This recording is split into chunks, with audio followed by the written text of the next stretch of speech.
Porque, por mais que ele não seja um estadista, por mais que ele não seja uma pessoa culta das palavras, dos discursos, ele é o espelho do cidadão comum, ele é o espelho do homem que tem a idade dele, da geração dele, brasileiro. Né? Ele, de fato, né, é o espelho do homem brasileiro.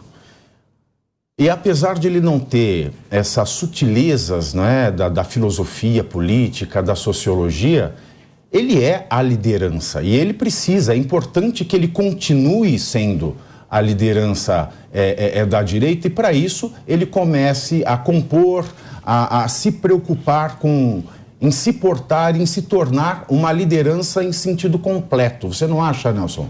Eu acho. Aliás, eu concordo que ele reflete muito o cidadão médio, né? Ele é o tio do Zap. É aí que as pessoas se identificam com o presidente Bolsonaro. Em relação à live de hoje, Pavinato, eu acredito que ele vai usar dessa live primeiro para reafirmar tudo o que já foi dito nesses dois rápidos e iniciais pronunciamentos. Ele deve começar falando a respeito das injustiças no processo eleitoral, e aqui a gente precisa diferenciar injustiças no processo, nos tempos de campanha, nas decisões do TSE, e não deve criticar o resultado das urnas, com a qual, ficou claro, ele aceita. Ele deve começar por esse tema e migrar para outros temas, como, por exemplo, falar a respeito das manifestações que são a pauta da semana. Ele deve, mais uma vez, incentivar os seus apoiadores a fazerem as manifestações unicamente pacíficas, sem usar do modus operandi, como ele diz, dos métodos da esquerda, sem obstrução de via, sem interferir no direito do cidadão de ir e vir, enfim. Ele deve passar por esse assunto também e acredito que ele deve encerrar essa live de hoje fazendo o que realmente se espera dele nesse momento, que é agregando os seus eleitores. Ele disse no primeiro pronunciamento que a direita nasceu no Brasil, e ele, na condição de líder desse movimento que se criou e que persiste, ele deve, e isso se espera dele, deve agregar, deve trazer mensagens que impeça que esse público se disperse. Essa é a postura que a gente espera nesse momento importante do presidente Bolsonaro. A gente não espera que haja nenhum tipo de incitação à violência, nenhum tipo de incitação a manifestações abusivas. Eu acho que todo mundo espera por isso, inclusive as pessoas que o assessoram nesse momento e ele próprio. Isso ficou claro, aparentemente, nos primeiros pronunciamentos dele nessa semana, Pavinato. Bia, de fato, o Kobayashi, ele comentou aqui, né, nasceu a direita no Brasil, mas nasceu uma criança com muitos problemas de saúde. E esse período longe do executivo, no meu ponto de vista, pode ser um período em que essa direita que nasceu passe numa incubadora e saia saudável, né, para crescer como uma pessoa saudável, um movimento saudável. Quanto ao pronunciamento do Jair Bolsonaro, Bia, ele pediu, ele não implorou e ele nem comandou, no sentido figurado, porque ele é o capitão dos seus eleitores, para que saíssem das rodovias. Ele só pediu. Quanto à aceitação das eleições, foi uma aceitação tímida. Mas tem muito seguidor dele, eleitores mais aguerridos nas redes sociais, que postaram uma foto que dizia assim embaixo: a tranquilidade do olhar de quem tem uma carta na manga. O que você tem a dizer sobre isso, Beatriz? Eu vejo como uma total negação da realidade, um inconformismo. Eu entendo que a primeira reação é sempre... A gente sempre vem com essa questão de não me conformo, não é possível. Mas sim, é possível, essa é a realidade. E não vejo uma possibilidade, sem o Bolsonaro ser antidemocrático, dele contestar o resultado nas urnas. É algo que, para mim, não tem o menor cabimento e qualquer eleitor um pouco menos fanático, creio que vai concordar com essa posição. Eu acho que a gente precisa lembrar que o discurso do Bolsonaro foi sucinto, mas ele falou o necessário, inclusive sobre liberdade econômica, que a gente vai continuar lutando. E vejo mais, como, Thiago, você mesmo disse, a gente tem uma direita ainda imatura e uma criança que eu ouso dizer que é birrenta.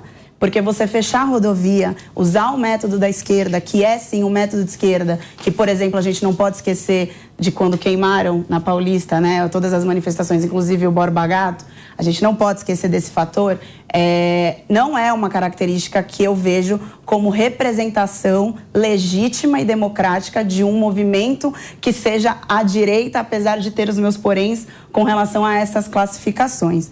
O que eu acho também importante observar é que o Bolsonaro, no segundo discurso dele, agora quando ele pediu de maneira tímida, sim, que saíssem das rodovias, mas pediu, isso para o Bolsonaro é muita coisa, a gente tem que também observar isso, ele traz, na hora desse pedido, um tom mais ameno, um tom de proximidade e humanização no discurso. Aquilo que eu bati tanto, inclusive já falei aqui em outras ocasiões, que ele poderia ter adotado esse discurso durante a campanha. E talvez o resultado fosse diferente, porque não estava difícil para o resultado ser diferente. Além disso, se nós temos um movimento de direita que está nascendo, uma nova direita no Brasil, não dá para a gente ser extremo, não dá para a gente pedir intervenção militar e quanto mais federal, intervenção federal, aonde nas 4 linhas da Constituição, lá nos artigos 34 a 36, você vê uma hipótese de cabimento de intervenção federal. Linhas? Uma Constituição com 200 mil, 900 e não sei o que artigos,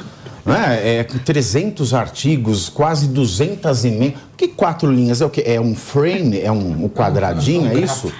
São as 4 linhas, as 4 bordas do papel? Para não extrapolar, né? Agora, o que me choca é ver que a gente tem uma possibilidade de uma direita ser respeitada hoje no Brasil e bem representada. Aí já não sei se através do atual presidente Jair Bolsonaro, não sei se ele seria, porque eu acho que a figura dele já traz muito, na hora você vê as pessoas, elas não entendem que a figura do presidente Jair Bolsonaro é só uma das coisas que o governo do Bolsonaro trouxe. O brasileiro não tem educação política para saber a diferença entre Estado e governo. A gente confunde. E aí você percebe tanto isso quando alguém obstrui uma rodovia, em que você, para prejudicar o governo, que vai vir ainda, você prejudica o Estado brasileiro. Através de intervenções, através de problemas na economia, que vão trazer, óbvio, espero que não, espero que dê tempo, porque não foi tão grande assim. Mas sabe o que é problema, Bia? Mas... exato esse ponto, senão eu vou perder. Você não diferencia Estado de governo. Ok, você se manifestar contra o governo, confundir com o Estado, é um problema. Mas o problema do caminhão... É por isso... Essa manifestação dos caminhoneiros é algo muito complexo, porque não é contra o governo, não é contra o governo que virá, é contra o judiciário que vai permanecer. Então, assim, o judiciário, diferentemente do legislativo e do executivo, ele está impregnado no Estado. Esse é o problema. Eu não vi na manifestação essa clareza de pautas, tá? Eu não vi uma manifestação que tinha uma clareza de pautas onde a gente tem... Mas aí eles nem sabem o que eles estão manifestando. É porque a pessoa não sabe diferenciar. Exato. Como é que vai conseguir ter uma clareza da pauta? Qual é a clareza de pauta? Assim, você falar que você não se conforma que um corrupto tomou o poder, ou um provável corrupto, ou, enfim, quer chamar o ex-presidente Lula do jeito que for... Ok, então você seja claro nesse seu inconformismo. E aí direcione todo o seu âmago para o legislativo, que tem a maioria de direita. E tá tudo certo. Não está tudo certo, mas assim, ainda bem. A única coisa que eu acho importante a gente observar, que até o Capês pontuou, a gente não pode esquecer que o Lula é um excelente articulador. Esse é o meu receio, na verdade. Eu acho que nós temos um Congresso que é a maioria à direita, nós temos um Congresso que tem, sim, uma preocupação com as reformas administrativas, com as reformas tributárias, que eu sou totalmente a favor, mas eu não desmereço o poder de articulação do Lula. E é isso que me preocupa. E nós sabemos que no Brasil os homens têm um preço. Olha, eu acho que Tiago, o Lula tem que dar o mérito a quem tem mérito. Ele sabe articular. E o presidente Bolsonaro... Não importa por qual maneira, ele sabe. Ele sabe articular. A verdade é essa. E o presidente Bolsonaro, logo que se elegeu, ele praticamente se recusou a uma articulação com o Congresso Nacional. Por meio do Sérgio Moro, como ministro da Justiça, ele começou um confronto com o Congresso Nacional. Era o Rodrigo Maia, o presidente da Câmara dos Deputados. Ele vai extrair algumas lições disso. Aí ele achou que ia vencer o Stalin na tuitada. Aí a coisa também foi... É preciso saber negociar, é preciso saber dialogar.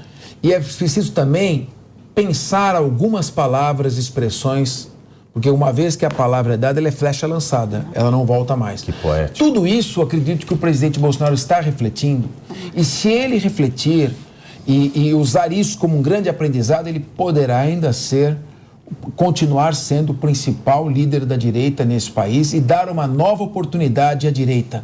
Uma direita racional, uma direita com visão econômica progressista, uma direita que não tem medo de falar o politicamente incorreto, para não ferir algumas pautas da esquerda que são muito agressivas nesse aspecto. Ele tem coragem para fazer isso. Esse é o seu grande mérito, a sua espontaneidade, sua autenticidade. E se ele conseguir dosar isso com uma certa estratégia, ele tem ainda um grande futuro. E a sua penetração? Eu, por exemplo, eu passei 4 anos do governo Bolsonaro criticando o Bolsonaro e muito das posturas dele. Mas ele é a pessoa com mais aceitação na direita. Sem dúvida. Ele é o nome para fazer a direita nesse país continuar existindo.